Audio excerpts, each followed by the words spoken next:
Assalamualaikum ya, lagi dan terus saja kembali di channel saya.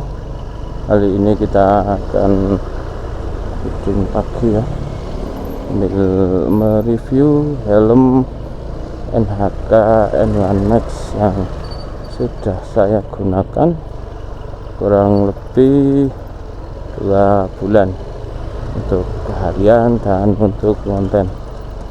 Oke, tanpa berlama-lama lagi, mari kita meluncur.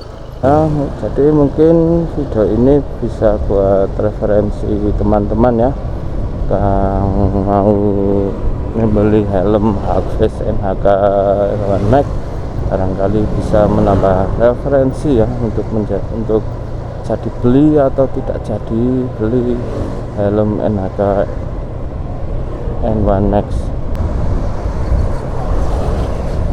Namun disclaimer dulu ya, video kali ini bukan review dari seorang yang ahli helm ya, hanya review tipis dari seorang yang pernah menggunakan helm KYT Falcon 2 KYT Kyoto dan sekarang menggunakan helm NHK N1 Max.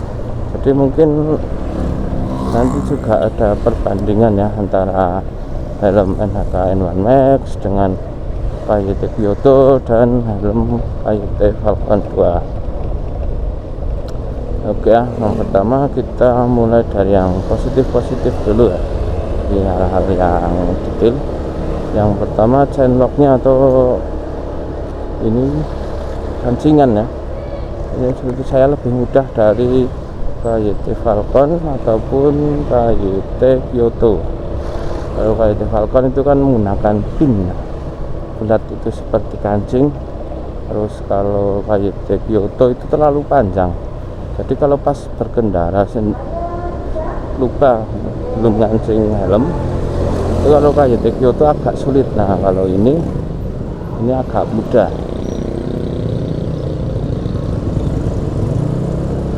Terus berikutnya kelebihan atau yang saya suka dari helm ini itu memiliki ruang untuk intercom ya. Ya walaupun saya belum beli atau belum punya intercom,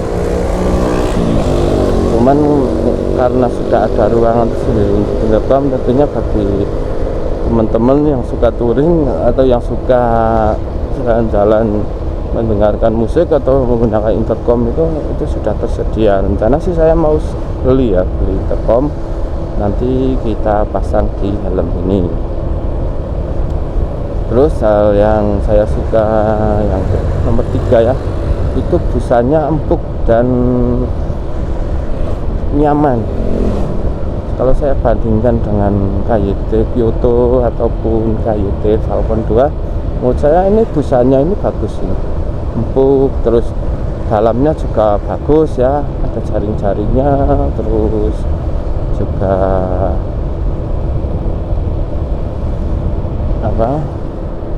ya dalamnya itu lembut dan empuk lah, nyaman untuk dipakai. Terus kelebihan yang keempat, ini visornya ini lebih panjang dari KYT Kyoto atau helm-helm Half-Face lainnya ya. Rata-rata itu segini kali, kalau ini sampai bawah agak lancip, jadi untuk naruh mounting kamera itu bisa lebih oke. Ini goyang-goyang ya, apakah hasil kameranya bagus. Ini kebetulan jalanannya sudah jalanan yang kurang mulus.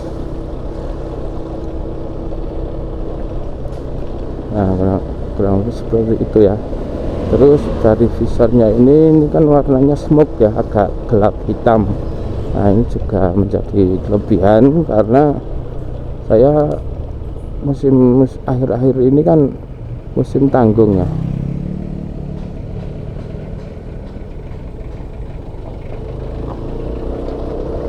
Bulan September ke atas itu tanggung kalau di daerah tropis seperti wilayah saya, karena kalau pagi itu nggak begitu silau ya, seperti ini lah kondisinya, seperti ini. Jadi kalau pakai helm smoke ini nggak perlu pakai kacamata hitam lagi. Ini kalau nggak pakai kacamata silau, tapi kalau pakai kacamata terlalu gelap. Padahal kacamata hitam saya itu saya beli yang nggak terlalu pekat hitamannya ya, yang sedang hanya sekedar hitam biar tidak silau aja sebenarnya. Nah, akhirnya karena saya sudah beli helm ini, kacamata hitam saya nyaris belum pernah saya pakai, baru saya pakai sekali dalam 2 bulan ini ya, dalam 2 bulan ini.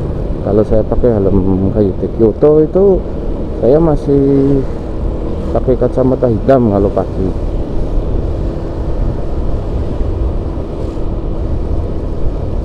Terus kelebihan yang kelima atau yang terakhir ya, itu bobotnya ringan teman-teman. Kalau kita biasa pakai helm full face, pakai ini itu sangat ringan, jadi nyaman digunakan. Kalau kita pakai reading jarak jauh itu nggak bikin kepala cepet pegel ya. Nah, kurang lebih itu ya hal-hal yang saya suka atau menurut saya kelebihan dari helm Enaga N1X. Kita lanjut ke kekurangan ya.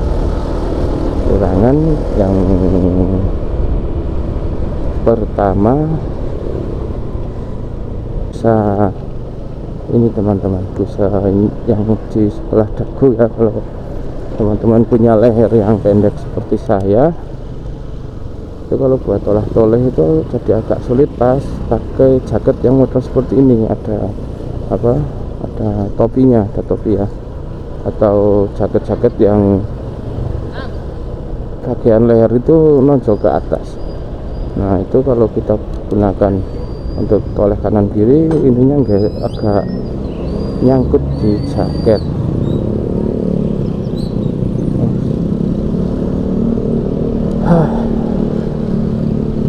Nyaris tadi.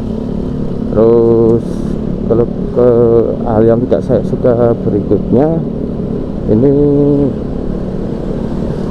walaupun visornya smoke itu agak membantu, tapi ternyata kalau malam itu agak mengganggu ya. Jadi kalau pagi membantu, tapi kalau malam itu mengganggu karena agak gelap, jadi kadang saya buka visornya biar lebih jelas gitu teman-teman. Dua hal yang tidak saya suka itu warnanya Dove ini takut agak cepat kotor ya, walaupun jauh ini masih aman lah, ini masih belum ada goresan-goresan, masih mulus ya, karena saya juga memakainya hati-hati. Tapi kalau warna Dove itu katanya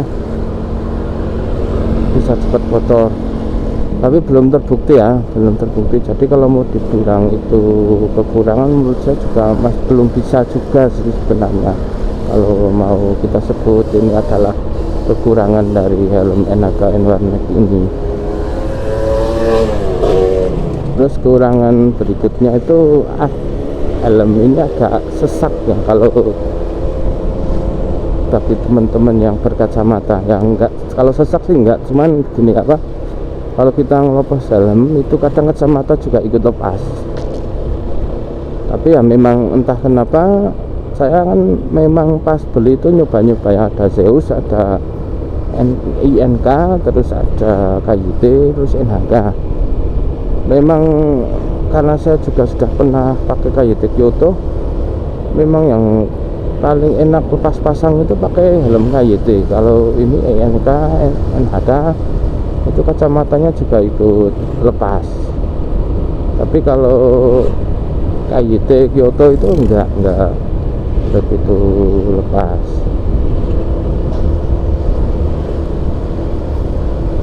Terus kekurangan yang paling saya tidak suka ini adalah ini, ada moncongnya hitam ini. Kalau kita pas boncengin pasti boncengers kita itu mentok di ini bagian. Kalau bisa lepas sih saya lepas ini ya, cuman itu ya. Ya, helm ini saya beli di harga 500-an ya, harga 500. Saya beli offline di toko yang ada di Wonosobo. Ya sebenarnya harga mirip-mirip ya, rata-rata helm harganya ya sekitar 400 sampai 500. Saya beli ini karena helm KYT Kyoto saya hilang pas Jumatan ya, sudah saya ceritakan pada kesempatan sebelumnya ya. Jadi kurang lebih seperti itu ya teman-teman ya. Dan awalnya itu saya hanya pengen beli NHK N1 aja, yang bukan Max R1 atau N1 ya, pokoknya yang harganya di bawah ini.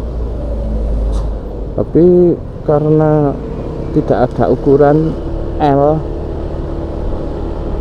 akhirnya saya nggak jadi beli karena saya membutuhkan ukuran L. Oke ya, itu ya teman-teman. Kalau menurut saya, bagi teman-teman konten kreator yang ingin beli helm NHK N1 Max ya, menurut saya recommended sih. Apalagi ini visornya memang panjang, jadi kalau kita pakai mic anginnya nggak begitu masuk, jadi masih aman lah, tidak terganggu noise. Terus juga sirkulasi udara ya, ini salah satu kelebihannya juga, sirkulasi udara itu kayak nggak gimmick. Entah kenapa pas pakai KYT Kyoto itu menurut saya kok nggak begitu ada perbedaannya pas kita buka sirkulasinya